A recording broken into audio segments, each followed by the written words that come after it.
You're watching PEGRI TV, Rhode Island's public access channel.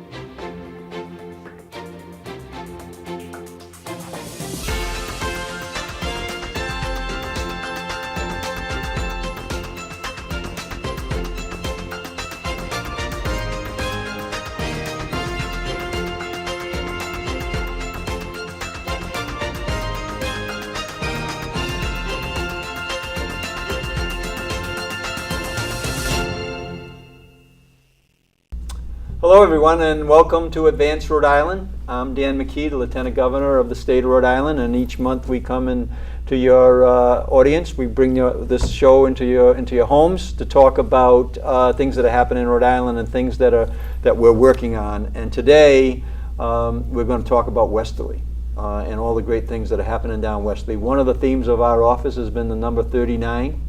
There's 39 cities and towns in the state of Rhode Island, and I believe each and every one's important, and everybody that lives in those communities are important, and the communities that are inside those communities are important. And we're going to talk to a couple of the communities that are represented in the great town of Westerly, which is part of Rhode Island, and I consider that one of the gems, the unknown gems for most of the state of Rhode Island, that they don't understand what's happening down there. So we're going to tell them what's going on.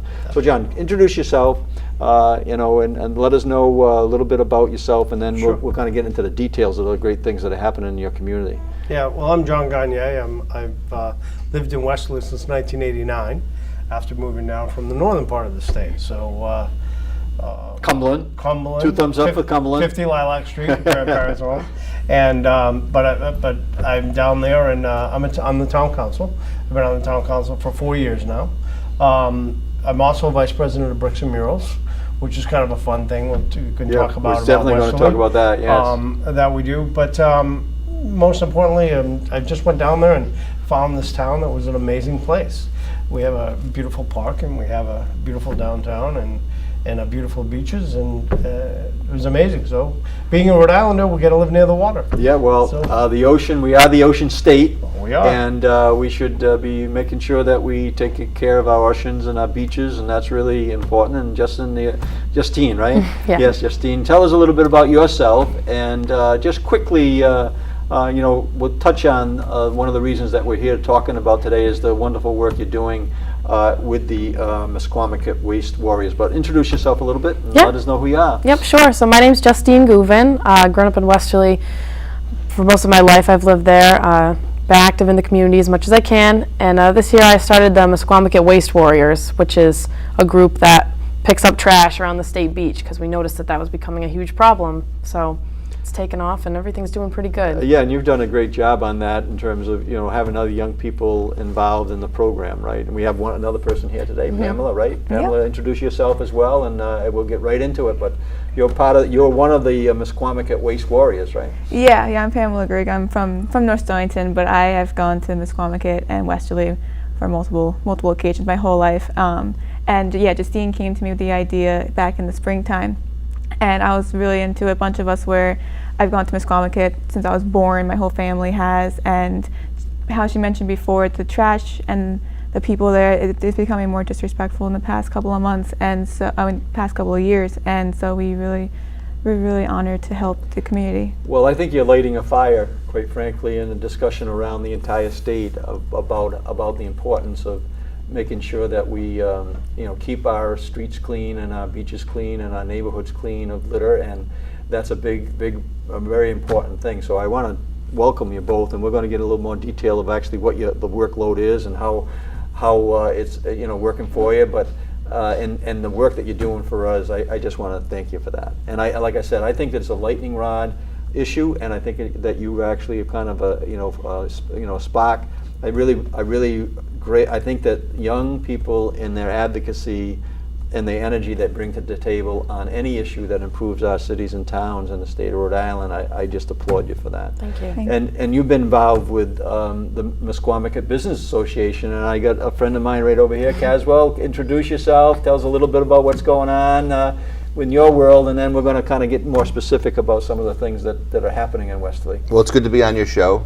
Yes, thanks. I told him you should name it the Lieutenant Dan Show. I call him Lieutenant Dan. Yes, this is true. Because he's Lieutenant Governor Dan Yes. McKee. My name's Caswell Cook, and I was on the Westerly Town Council from the time I was 28 until I was 40. So I was 12 years on the council, and then I haven't done any political stuff for the last 4 years. But I've started the Mesquamaket Business Association in 2000 and have a restaurant called Seafood Haven 2.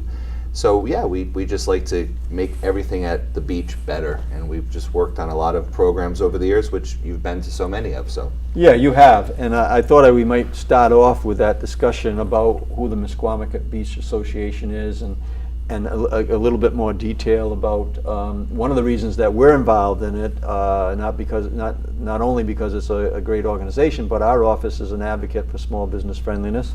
And so anywhere where we can speak to the small business community, that's something that we have made a priority in our office. So Caswell, who's been very generous with his time, introduced us to this group. So just tell us why you started the group and why you thought it was important to have a business association that was identified with the beach, Mesquamaket Beach. well, there was one back in the 80s before I came around and had a business, and but in the 90s when I was first starting out, there was no sort of group, and the beach looked like it didn't have anyone advocating for it. There was a lot of trash. There was all kinds of problems. I mean, there was drug problems. There was all kinds of stuff, and it was kind of known as like, when I was a kid, my grandma said, "Don't go to Mesquamaket." You know, it was that kind of thing.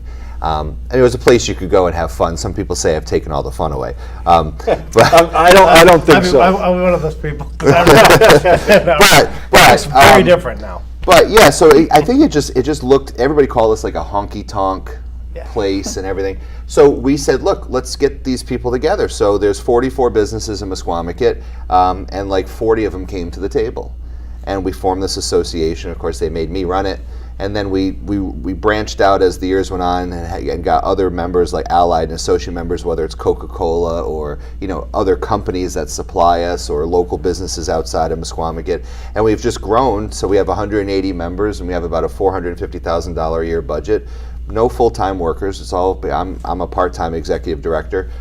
So we just do things. We're able to do a lot of things quickly, which we have a lot of flexibility because we're down and dirty. We can get things done, and we're the ones that put on Spring Fest, Fall Fest, drive-in movies. There's only 2 drive-ins in Rhode Island, and we have one of them.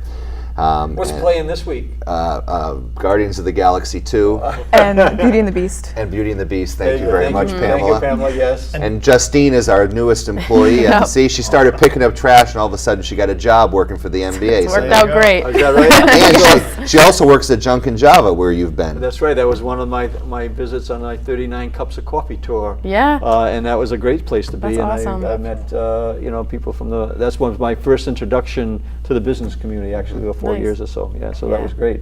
So are you like the projectionist on the movie theaters thing, or what's going It on? varies. Huh? I can make the popcorn, I can park the Yes. cars, whatever he needs. But it's fun though, right? You got Yeah, it's people great. showing up, right? Yeah, it's great. Yeah, what would you estimate in terms of 100 people show up for the movies, or 50 people, or 200? What do you think? I don't know. It depends Depends on the on the night. movie? Depends Yeah. on the night too. Yeah. Friday nights busier, I Busier. guess, and Saturday nights are new this year, right? So Mm-hmm. that's kind of catching on still. So Yeah, I want to talk about some of the activities, guys. Well, we're going to shift over here to He's being shy. what? He's being shy. Well, about tell us why he's he has being a- shy. Well, because his outreach. Although there's 44 businesses and there's one voice. Yeah, how many that's people- why I wanted to ask how- you. how I many- wanted to ask you, why is this important to Westerly, that Well- the work that they're doing, and tell us how many people are on the social media that Right. get connected. What's your impact when you tweet out about Mesquamaket Beach? You're reaching out hundreds. We have the number one, and it's really, and this is how the Lieutenant Governor and I started talking a few years ago. We somehow reach, on Facebook alone, we're at 102,000 followers, which is more than the state of Rhode Island. Yes. And we have, I think, 10,000 on Instagram, a few thousand on Twitter. I think we've got another 10,000 just on the drive-in Facebook page. So we probably hit 140,000 people every time we broadcast something, and there's a power in that you can use for good. And one of it's whether there's traffic issues. I made a traffic video last year, 750,000 views, and it helps. And this year, as we'll get to in a few minutes, the trash situation. The social media is what triggered a lot of that. Yeah, and so what I was very impressed about with the organization was that it's kind of this organic group, like you say, that doesn't have, it's not like a staff type of driven type of opportunity, but it's an organic group that has figured out how to work on things. And I want to talk about the shoulder seasons next, but I want you to weigh in. But you have a reason as somebody, a member of a town council, to be embracing, and and when we get into the issues about the trash or the litter, but you've stepped up on that. But you've embraced this group as an important group in the community, right? Absolutely. Well, a couple of things happen when you have a business group, whether it's and especially the Squamish Business Association. We have people there that are making investments and trying to determine if they want to make an investment. But what Caswell's group has been able to do is to say that there's this group that works together. We're all in this together. And again, if you can reach out to 140,000 people with a tweet or with a social media message, that has an impact. So you're seeing a lot of these places that have improved the outside of their buildings. They've dropped their investments in. We had one, Maria, which got devastated by Superstorm Sandy, and rebuilt, and is bigger and better and more beautiful than ever. It's open now. It's a gorgeous place. I think I attended the Masquerade Ball at the Ocean House when that was happening. Actually, so that drives me back to 2010, right? Right. With at that time, the town manager was involved with a core group of municipalities that we were able to put together to start talking about things that we had in common and start pooling our populations, and we've been very successful, and that continues. But with the beach community, one of the things, and the business community of the beach, from a municipal government perspective, Caswell can talk with our town manager, or the president of the MBA can talk to the town manager, and they're giving an impression of this collective. In other words, if you were a mayor in Cleveland. Yes. Do you want to talk to 44 businesses, or do you want to talk to 44 businesses that are on the same page via an organization? As you put my mayor's hat on, an association like the Mesquamaket Business Association would be a dream come true, because they are really advocating for the very things that create a real strong and vibrant community. And not every community has that. The chambers do play a role, and I really applaud them, and we work with them. Yep. But to have a core group like this that's representing a major portion of the revenue, I think our numbers said something like about $370 million of revenue that's derived just from that beach area alone, right? Yep. And so that's why we want to get out there and tell your story. It's powerful. So we're blessed in Westerly because we've got the MBA, and now MBA also we've got the Downtown Business Association, and we have a very strong chamber, Ocean Community And Chamber. Watch Hill Business Association. And Watch Hill Business Yes. Association. So we've got that model that's there, but it's a very successful model, and Caswell's done a lot down there to show others. I would encourage communities throughout the state of Rhode Island to find their niche and try to duplicate this. I know that there's many business associations that have been started, and some still are active, but looking at this as a model, I think it is just fabulous. And what you're reinforcing, John, is the fact that local communities would be excited about having that type of work and that type of advocacy in their community. Now, you've been able to kind of hook in with the Mesquamaket Beach Association, right? Yeah. And tell us a little bit about how if you were to say to someone that's a young person like yourself that wanted to get involved in a local organization like that, what's the first thing that kind of drew your attention to actually getting involved with the Mesquamaket Beach Association? And then what drives you today? Like we just heard, we're doing the drive-in theater right now, right? Yeah. So almost like he said with uniting the businesses that are down there, it was kind of the same thing with the trash group. I mean, I started that.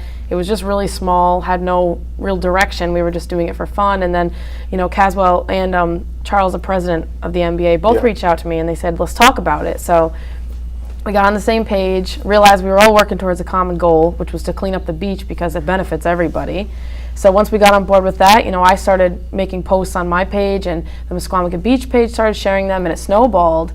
And all of a sudden, I had this huge group going, and we all had something going in common, and that, the whole bringing it together was what really got the ball rolling on that. So Yeah, and with the leadership that is already currently there, that gave you a spot to actually be an advocate for, right? Yeah. Which if the Misquamicut Beach Association didn't exist, and you would have had where would you have gone? A much harder time. A much harder time. Yep. Yeah. So I think that's, and to have you involved with that right now on different levels, you're going to learn a lot, aren't you? Yeah, and it's nice to Yeah. be involved with people that have a common goal. You know what Yeah. I mean? It's like we were all it seemed like we were all pushing for the same thing, but in opposite, like in separate places. And then once we merged together and made everything happen at once, that's when we started noticing changes. And I think that when I would reinforce the value, a lot of times these associations are driven by, their business interests, but what's happening is this has overflowed into more of a community interest as well.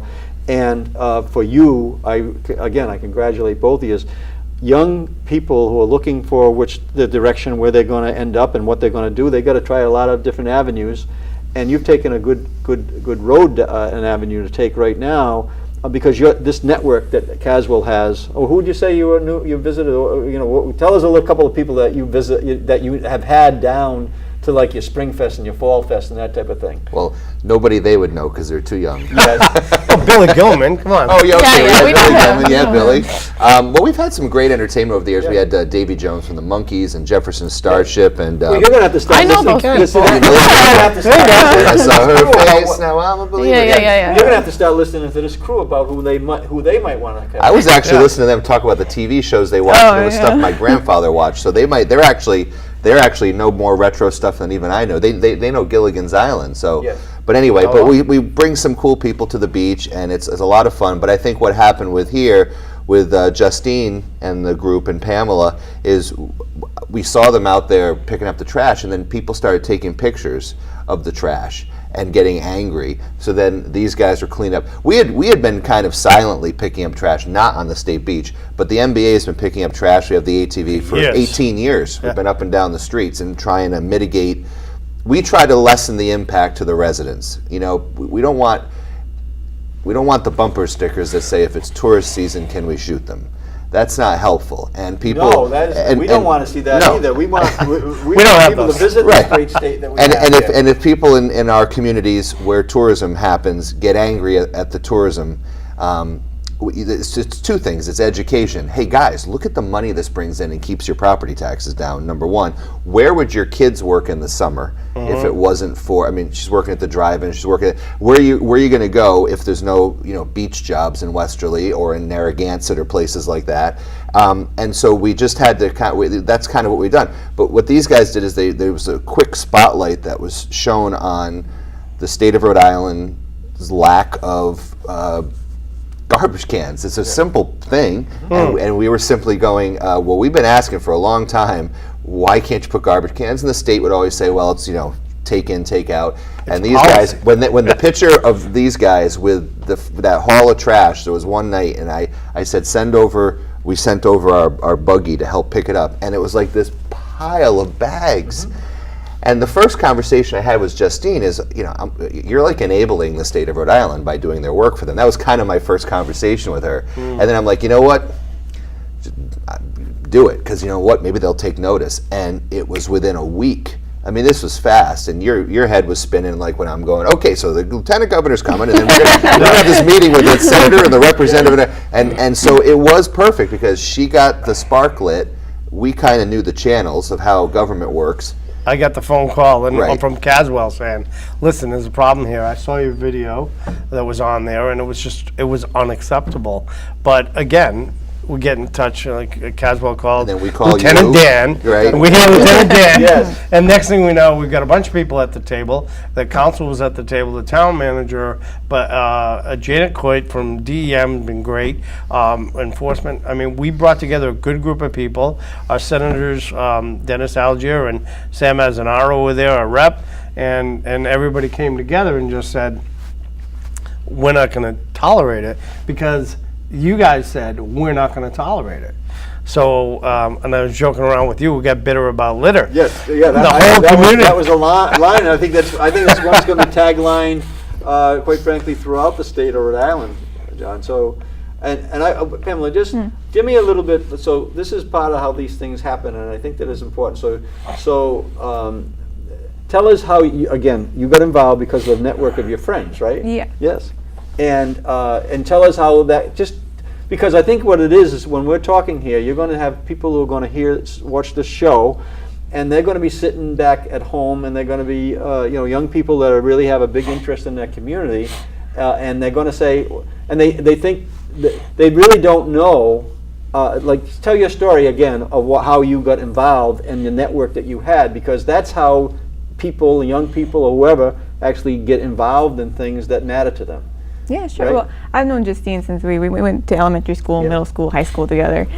So again, the people you hang out with are important, right? Yeah, and also the university that I go to up in Maine, it's very eco-friendly. Our slogan is innovation for a healthier planet. And what's the university? University of New England. Okay. We're right on the coast. Right in Bedford. Yeah. Yes, I know it pretty well. Oh, nice. We have our own beach, and so I'm part of the Ocean Club up there, and we have beach cleanups, and the outing club has beach cleanups, and so I've been very immersed in that at school. And when Justine came to me about it, I was psyched that we could still do that here in Rhode Island.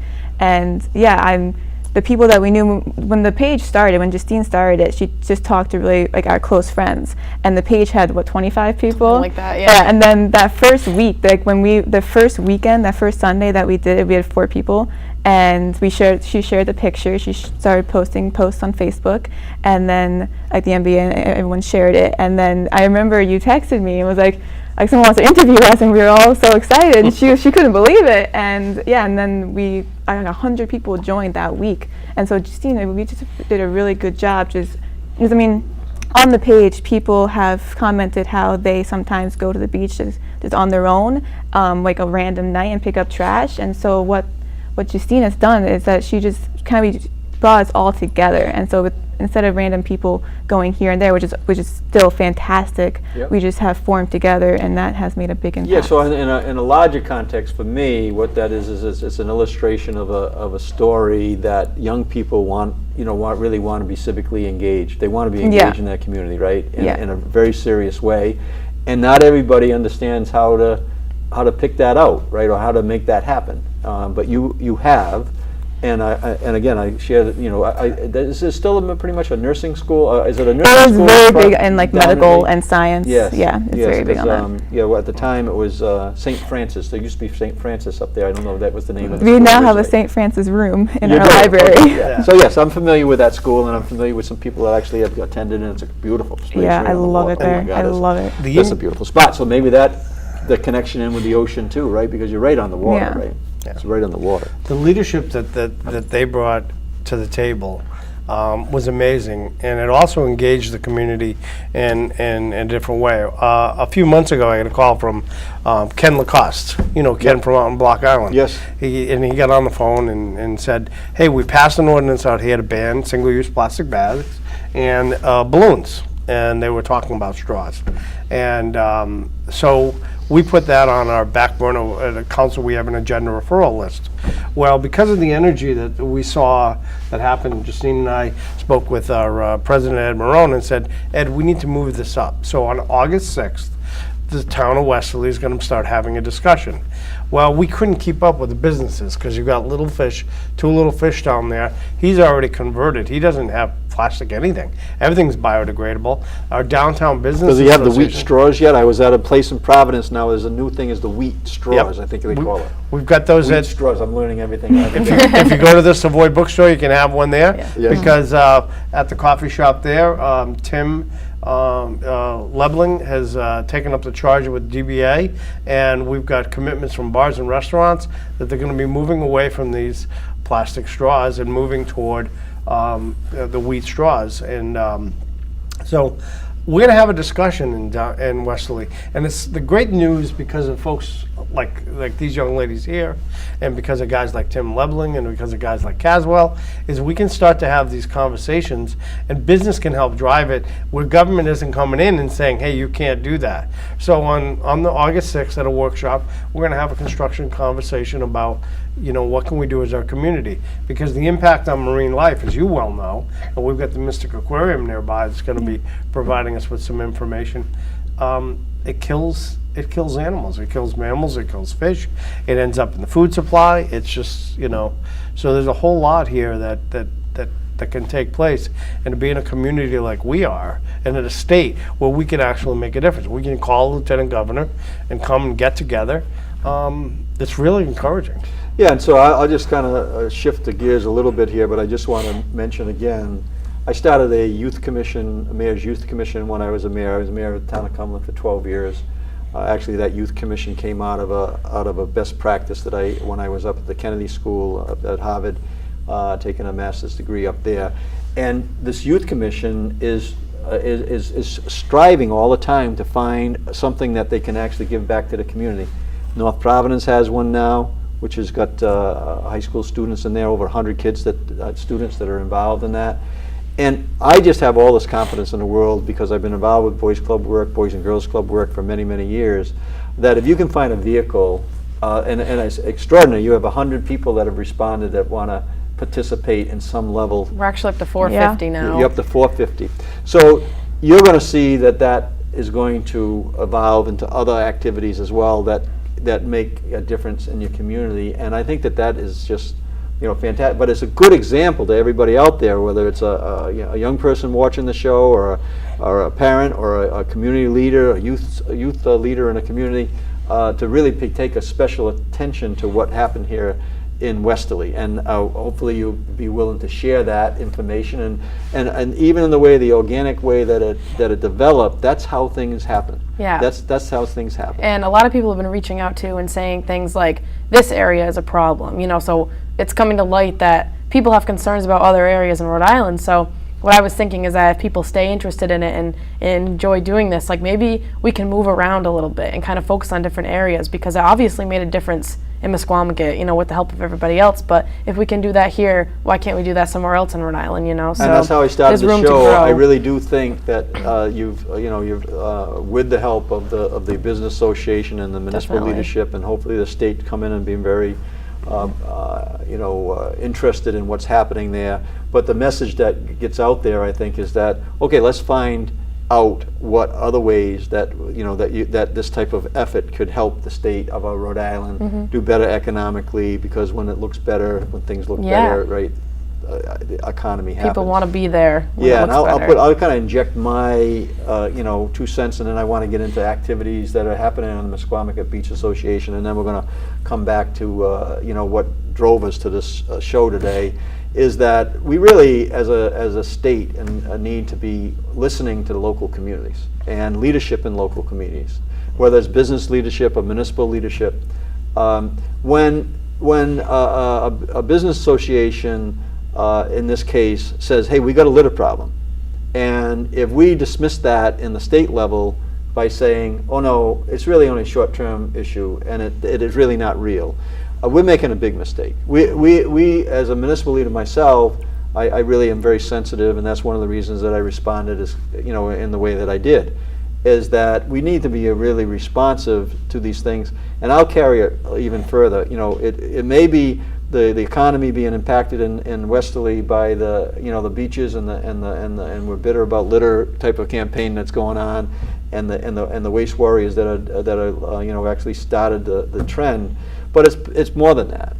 I think it's about when the city of Pawtucket says, "Hey, the Poor Sox is an important thing for their economy," and having them here in the state, I'd like to see all the communities in the state understand that, just like we should be rallying behind a small, not relatively small thing, but an important thing in Westerly, we should be rallying behind that as well. And I'm not trying to convince you. I'm telling my perspective on that. When somebody says that that's going to drive business and it's going to create an economy, initiative, and it's going to actually move us forward, we shouldn't be afraid to invest in that. Just like we weren't afraid, like the Volvo race. I say this, the Volvo race. The Volvo race in Newport. We've invested millions of dollars of state money to make that happen. And I visited there this year as I have in Westerly, and it's a great event. And no one really is concerned about that investment. But we push back on when Blackstone Valley of the city of Pawtucket says, no, this is my Volvo race, and yet there's a little bit of pushback on that. We did the same thing in Johnston, making sure we saved the 2,000 jobs from citizens, right? And we did millions of dollars of infrastructure expense to make sure we retain that business here. So I just use this as another example that it's just important for us to be having our eyes and ears open. And when someone like Caswell calls or John calls, or even you now you're a leader. You're both leaders, and you bring it to attention. We should be responding in a real important way. So I thank you for that. We may get back to the trash. I want to get to the sign that I got. I got this Mesquamaket beach sign, and you're going to tell me the story. You share the story, the character that gave that to me after attending one of your breakfasts, and we're going to show. Hopefully, we're going to show that now on the screen, and we're going to actually, talk about the characters that you got down there, and then I'll tell you about my T-shirt when I was in Hong Kong. Go ahead. Coconut Kevin. That's right, Coconut Kevin. Yes. Kevin Martin. He's a character. He's Mesquamaket, like Key West, has these characters. Key West had Captain Tony, who was actually their favorite bartender that they elected mayor. And there's just different. So Kevin, his hair, he's got the red hair all the way down, curly. Definitely a character. Goes to Key West in the winter, but he's an artist, and so he paints coconuts and buoys. So he wanted to do something for you. And then we have Brother Lou, who's a DJ.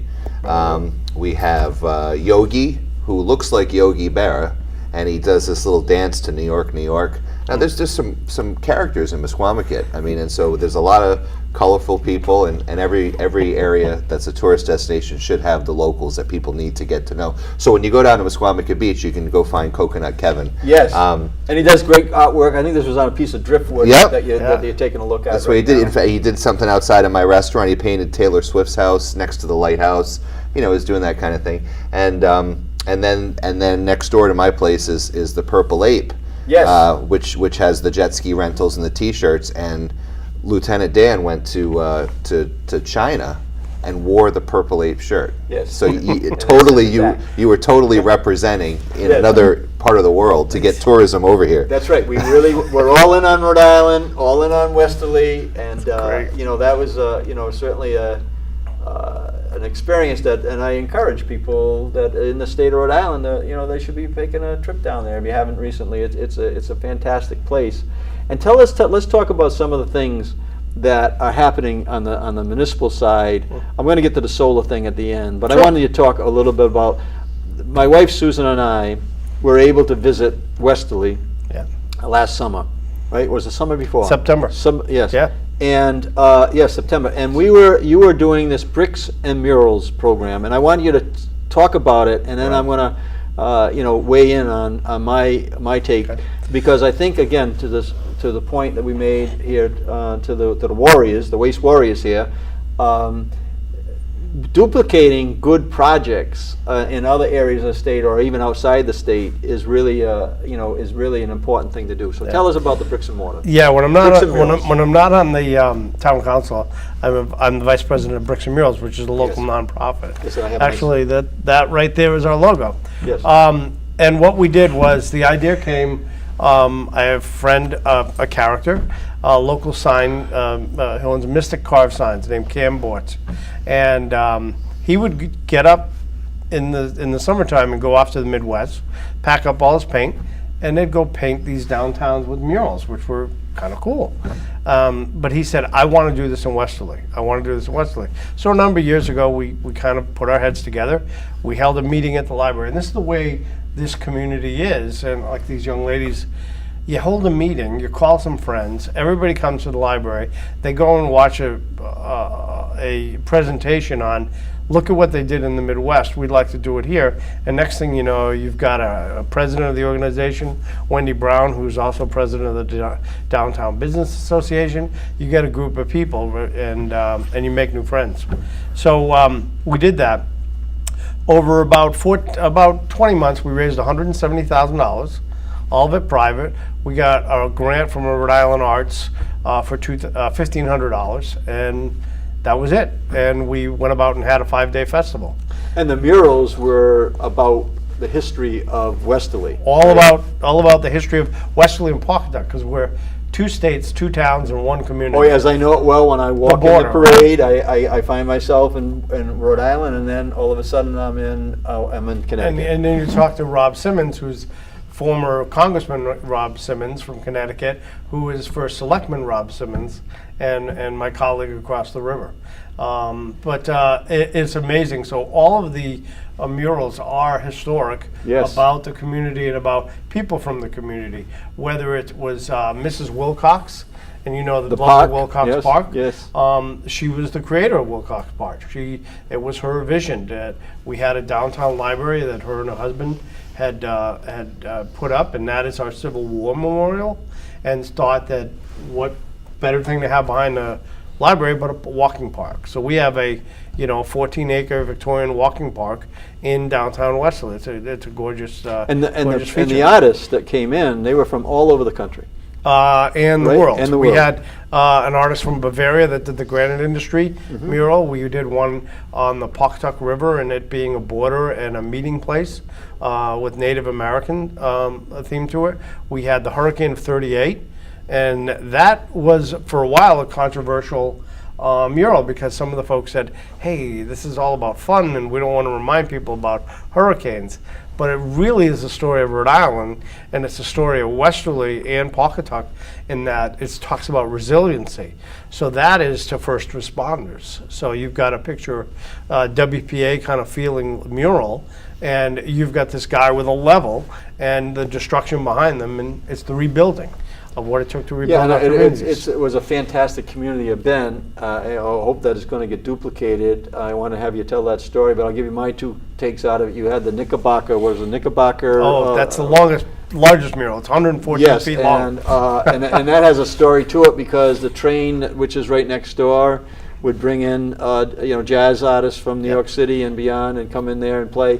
But my takeaway was one of the artists on there was from Atlanta. Yeah. And I had my Patriots hat on and it was just after the Patriots beat Atlanta in that comeback, that miracle comeback. So I had a little fun with him. But when I walked around the corner, there is a person, Mike Sozaz, Yeah. who's from the Rhode Island area. Yep. That's up on like about 20 feet up in the air, painting a mural on the side of the building. I think near that near the shop. the that you're Block talking Island, about. the, near the bookstore, that right. Yep. And so all of a sudden he says, "Dan, is that you down there?" I said, "Yeah," and I couldn't tell you who it was. Again, I said, "Mike." He actually did the first sign of when I got out of college of my real estate. When I opened a real estate office, he did the first sign for Yeah. it. And now his company continues to do the lettering on our oil business, our oil truck. And we always put my dad's initial on there with a little shamrock. And so Mike does that work. And so every time you see a McKee Oil truck, Beacon Brothers Oils, you'll see my dad's initials. And my dad died in '86, so we've been always trying to keep that memory alive. But it was interesting. So you had people from Atlanta, you had people from. We brought in 125 artists, so it was unbelievable. and we brought in, I wanted to say it was 30 states, So provinces quickly in tell Canada. us what you're doing, because you're starting to share this story, as I love seeing, with other communities right now in the Well, state. first thing, if you want to see, we have a mobile app, actually. We had money left over, and if you come and download the Westerly app, Did you give it to this guy yet? just the Westerly 120,000 app, hits. Westerly app, and you can download it, and you can take the mural tour and see how far you are away from them, and get information so the folks can see that. But I got a call to go to Cranston. The Artists Cooperative in Cranston, I got this call from this lady named Elaine, and she wanted us to come up and talk about what we did in down in Westerly. So we did. We went there, and they've done well in actually commissioning a mural. So they're in the midst of commissioning one mural, and then they want to have a festival. And in fact, next month I have to go see the Cranston City Council to talk to them from the municipal side what this means. I can tell you what happened after. When you do a project like this, one, the community pride shoots up. Two, you have stories of your history that you can now communicate to younger generations. And in some cases, we had I think we had 4 ancestors of James Barber, who was a recipient of the Medal of Honor in the Civil War, and he is buried in Riverbend Cemetery. In fact, just recently I went to see his grave. and take a picture. So now you've got a connection with your past. People have pride, but then we're seeing visitors. And one of our murals is on the rivalry, and that is Stonington and Westerly have a football game. And 100 years. yeah, over 100 years, Yes. 104. And what we had is we have the record, we have played more games at this rivalry than any other high school competition in the country. Because they used to play 2 games a year. They played Armistice Day, all right, November 11th, and then they used to play Thanksgiving Day game. For a number of years they did that. So that rivalry happens to be on a great sports bar over in Pawcatuck called C.C. O'Brien's. And they have a security camera. So whenever I'm over there, Carolyn says, saw another one. And saw another one means that she saw somebody out there taking a picture on her security camera at some point. So we're getting visitors from outside of the area that are coming in here and looking at the art and having an appreciation Yeah, for so a genuine I just downtown. I encourage every community out there to take a look what's going on. My takeaway was that, especially in a time frame when we really want to celebrate our past, and what the future is, you can't deny it. The future's coming, and so there's a lot of our past that not necessarily is documented in a way that's very public. But this is certainly a way to do that. I encourage every community to take a look. And again, just like Justine, in terms of the talking about sharing your experience with young people of how to coordinate and organize something, sharing that out with communities, I really appreciate that. Now, on getting bitter about litter, Yes. one of the things that I've noticed around town is I watch people pick up trash if they see it on the ground and put it into trash cans. Yes. And one of the best comments was from a gentleman who probably was about 80 years old. We had a trolley. Remember the trolley that was yes. driving all around? And said, "Thank you. You made us," he said it to one of my colleagues, "Thank you. You've made me fall in love with my town again." Yeah, so I think it's fantastic, and there's many other things that are happening in that community. But I want to talk a little bit about the Tunes on the Dunes, some of the stuff that's going on there, so that people right now are able to participate with some things that are really remarkable down there in Westerly. Talk about those, and then let's end it with the shoulder season, because that's something that's very important to the state, is the tourism and trying to increase that footprint. Well, we do a lot of things at the beach that to try to, especially during the week, because you want to get those. We have 400 and something hotel rooms, so you want to encourage people to be there during the week. On the weekends almost take care of themselves. People go to the beach, they have fun, they go to the bars, they do whatever. But Monday, Tuesday, Wednesday, Thursday. So we decided, look, we got to do something. So Monday nights, we actually the town of Westerly does a Monday night Tunes on the Dunes with like rock and roll on Mondays, blues on the beach on Wednesdays. So I'm one of the Hundreds co-chairs. of people. Well, I was there last year with Duke. 1,000 people. people. Yeah. And they bring their own chairs. They Yeah. get right into the beach, and you have this wonderful. beautiful stage. Yeah, we just last night we had John Ford Coley from who you introduced on stage once from England, and John Ford Coley. We had Terry Sylvester from the Hollies, Long Cool Woman in a Black Dress, and some of those other hits he had back in the day. And every week there's somebody different. It's eclectic. You can be reggae one week or classic rock the next. What day is that? Mondays and Wednesdays. And what time does it start? 6 to 8 at the Town Beach free. Okay. And then on Tuesday nights we do, we're doing a circus now in front of the drive-in screen, which is... I think I met that gentleman at your last breakfast. Yeah, everybody's met Zippo the clown. Some people are scared of clowns, some people love them. So Zippo's doing that, and then on Thursday nights we have magic shows. On Monday nights we have these ladies who dress up as different princesses and do the kids show. We have drive-ins Thursday, Friday, Saturday. So I mean, it's crazy what we have. And then the shoulder season, we do Spring Fest and Fall Fest, so we get an extra 2 weeks on either end. The hotels are full. We do a marathon with the Hartford Marathon Foundation the week after Labor Day when it would be dead down there, and we get people. Restaurants stay open, businesses stay open. That meal tax keeps coming in for the state and the town. The hotel tax keeps coming in for the state and the town. And then we do the Fall Fest, and then we go all the way to Columbus Day weekend with our very weird British Monty Python-esque holiday Guy Fawkes Bonfire Night, which is... it's been 400 years, so hopefully the people are over it, and we just do it as a comedy. One year there was a letter to the editor of the paper about a festival, and it is a wonderful time, and Caswell will not give up at the beach unless the snow is blowing. Unless you see snow, he's going to keep going, but it is a great affair. We were thinking of doing Christmas trees and fritters. But Well, expanding that base, I mean, there's been a lot of energy around the idea that tourism is important to the state. Yeah. But the more visits we get, I chaired the Lieutenant Governors Association, National Lieutenant Governors Association a year ago, and people really talk about when the Lieutenant Governors talk about Rhode Island, it's the first words out of their mouth is that's a beautiful state. Mm-hmm. That's just a beautiful place to go.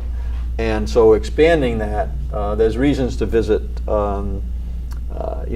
Westerly outside of the normal, vacation block, right? Yeah. People come to Westerly and they can certainly. we have a skating rink in downtown now. Is that right? You know, We have in the a winter skate- time. So we're there all year round in Westerly doing stuff.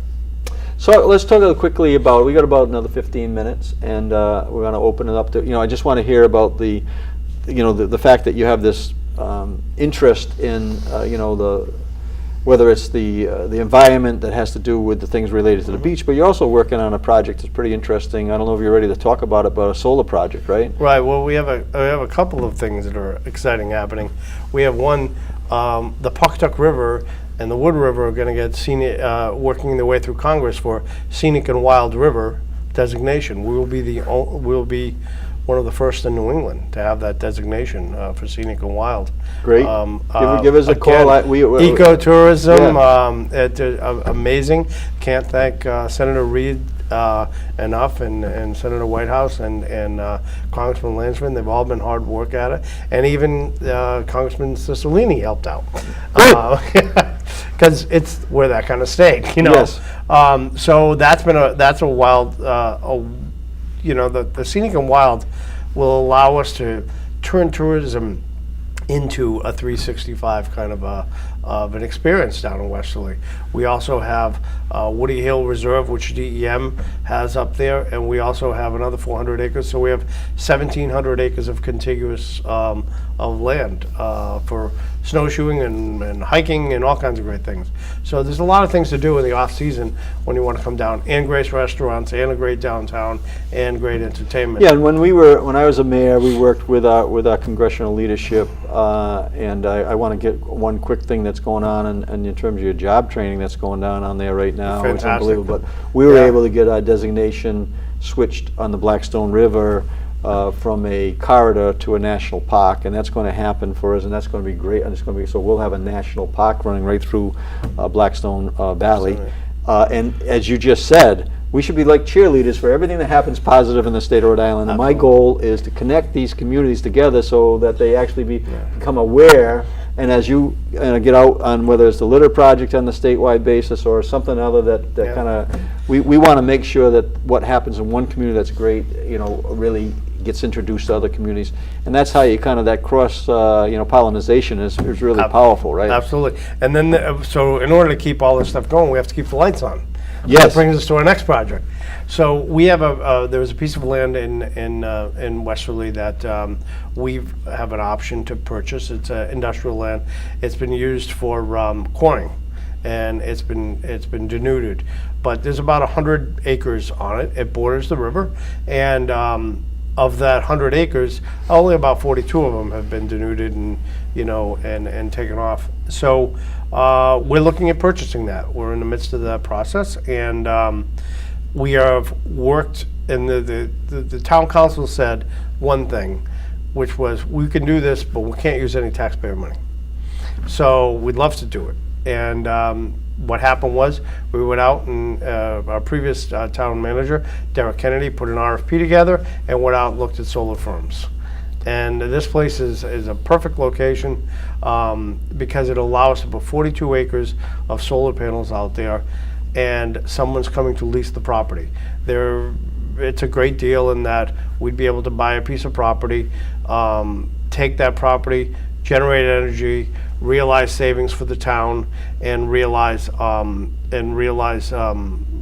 savings for the town, realize revenue for the town. Over 25 years, it's a $7 million revenue stream into the town of Westerly. Yeah, so I'm sharing those out, John, is so important as we kind of try to make our state this place where you know, on the renewables, I'm all in on the renewables. I just want to make sure that the work that we're doing on renewables it makes sense in terms of economically, so that we don't want to be first in and find out that we jumped the gun a little bit. But those projects you're describing, if they've got enough support behind them, that these are all good things that we want to work on. We have an old landfill which is covered. It's been closed. It's capped. We have another firm that's interested in talking to us about that, again, for solar. Yeah. So, but a lot of this stuff has been worked on for a long, long time. And at the beginning, they were drilling dry wells. And Caswell was on the council, and he was talking about windmills at the time, right? Turbines. He wasn't chasing windmills actually, like Don Quixote or something like that. Huh? Way back when he appointed me on the Alternative Energy Study Committee. So we kind of got, come full circle. Well, the time wasn't, and I was just thinking about that, the time wasn't right when I brought this stuff up.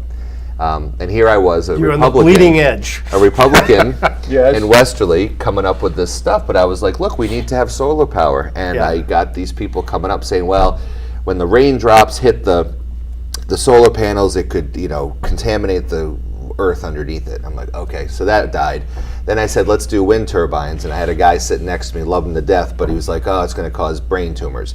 And I'm like, I can't get this stuff done. And then I proposed a stormwater utility district, which we talked about for a year, about basically how if you put a parking lot in a Walmart, you got to pay, because where's the water going to run? And it got killed when one of my former town councilor friends stood up and said, you won't tax my raindrops. And I'm like, oh. So this environmental stuff has always been sort of percolating, and I think this is a good example of how we got all this stuff done because of the younger folks. Let me shift to that right now, because Yeah. I want to bring Justine and Pamela into this conversation right now.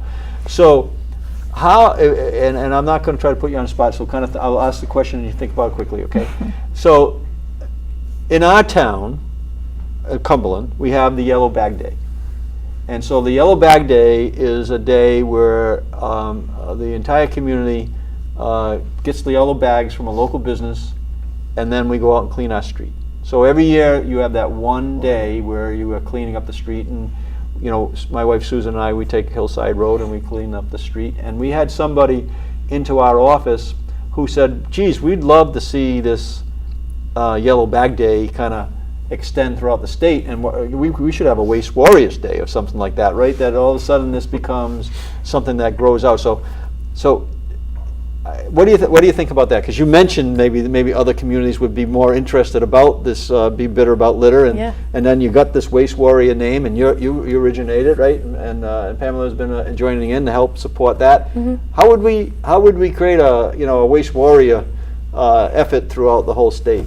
Well, like I said, I mean, we have some people already in the group, and they'll post from another area in Rhode Island and be like, I'm sorry, I can't, be in Mesquamaket to join you, but I'm doing my part here. So I guess we have Waste Warriors that are around the state, which is amazing.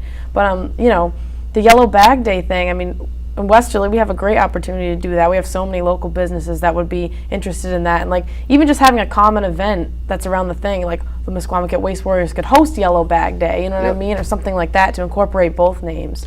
Well, we're not, we don't have ownership on Yellow. I kind of like the Waste Warriors. I think you guys have really, created some energy around this idea, and you have a name, and it'd be very interesting to sit down with you and strategize. Yeah, we can make our own version of it. Yes, and figure out how you would use the 120,000 reaches, and this show is going to get a lot of reaches as well. And we have youth commissions that I just described that have started in Cumberland and Pawtucket and Central Falls now, and North Providence. We have hundreds of kids that are interested in doing something. You can be civically engaged. I'd love to sit down and talk to you about how you got the effort and how we might be able to expand this out. We're scheduled, right, Caswell and John, to meet with the state to talk about a long-term plan for Mesquamaket Beach and beyond that to maybe some of the other beaches in the fall. But what you presented is unbelievable. I think that, especially when you say you got 400 people that are responding to you, that means you got something that is really, that has legs. So, so You're willing to, just like he's willing, John's willing to share the murals with Absolutely. Cranston, right? Yeah. And Caswell, what are you sharing today? No, we just want people to come in and support them. I'm sharing the beach and the sand. He's got an experience. But to share that is. I think you're looking at the Lieutenant Governor's task force on litter removal for the state of Rhode Island. I just think that you could use this Waste Warriors tag that you've started, and in a way that could engage a lot of young people. Yeah, in the I would state love of to them. do that because, like I said, I mean, originally it was just me and my friends, and any young person can do that and say, hey, let's get a couple of our friends together and go do something, and that's how simple it started. And now we have this whole thing, but the fact that there's, I think we have a Girl Scout troop coming next week. Like, we have a lot of things going on with young people, and it's like such an important message to teach them. So as much as possible, if they could get involved, Well, we're going to follow up with you on that, Yeah. and then take a look at the different things that are happening in communities. Identify. I'm sure there's a number of yellow bag type of days that are going on Yeah. in different communities, and to try to figure out what's happening in every community like that, and then try to tie this all together in an effort to say, yeah, we should be bitter about litter, right? We should be. Right? Ed should says be. that, right? Was it Ed that came up with that line? Huh? And when we look at Rhode Island, and we were talking about the Blackstone River, everything goes down the river and ends up in our bays. Well, that's why I was so, as a mayor then too, we were cleaning up the river during a good portion of that, and we were taking out hundreds and hundreds of tires, tires that were thrown into and then embanked into the embankment of the Blackstone River, and we were with a core group of people who were just energized and saying, we're going to clean this up, and then the local communities did what you did. Right. You just said, we're going to put trash some sort of trash strategy outside the state park, and you're going to manage that. Well, what we did was you said, hey, we'll help you any way we can, and we'll make sure we transport those tires and any of the stuff that came out of the river. So you have this, and back to your point, Ramla, right? You're going to a university that's very interested in the environment so we got something to really work on here, and I really again applaud each and every one of you for doing your part. So did anybody have anything that we didn't cover that you want to cover? We got like 2.5 minutes right now before we close. Well, I just want to say that, okay, so you're how old? 19. 19, you're 19. Yeah. Government sometimes, I think when you're a teenager or when you're younger, it's those people, And what's really interesting is that it's really all of us. And so you did something, you joined in on it, and we're talking to the Lieutenant Governor of the state of Rhode Island about getting stuff done. And what the Lieutenant Governor was able to organize was all these people in a room. And so we said, there's no trash containers at Mesquamaket State Beach, and these kids are picking up the trash. And so we got some dumpsters, we got some money to fund a person to say, recycle in this one, trash in this one, and help people figure that out. And we accomplished something, and we took care of a problem. We helped to take care of a problem. And hopefully we'll have more discines. Yeah, we've opened up a discussion that matters. Yeah. Right? Some government leaders followed leaders is what happened. And and the good news is, or the bad news is, now you're part of government. In a way, you really are. Yeah, I mean, you affect. Well, civic change. engagement for sure. Yeah, right? you affected change in government to take action. When Caswell kept getting, like you say, we would call and say, well, the policy is no trash barrels.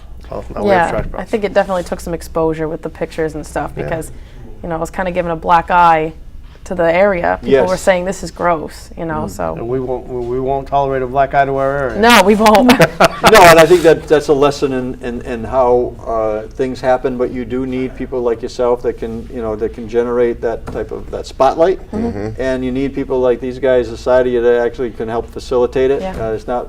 It doesn't matter. It could be these women next year that kind of it's not. And you need, like, I'll go back to.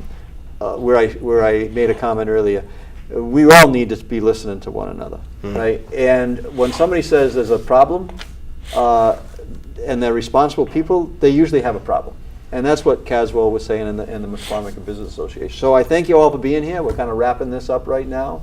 I want to thank everybody who joined us to Advance Rhode Island. If there was ever example of advancing Rhode Island, I think you just saw the show. I'm Dan McKee. I'm Lieutenant Governor.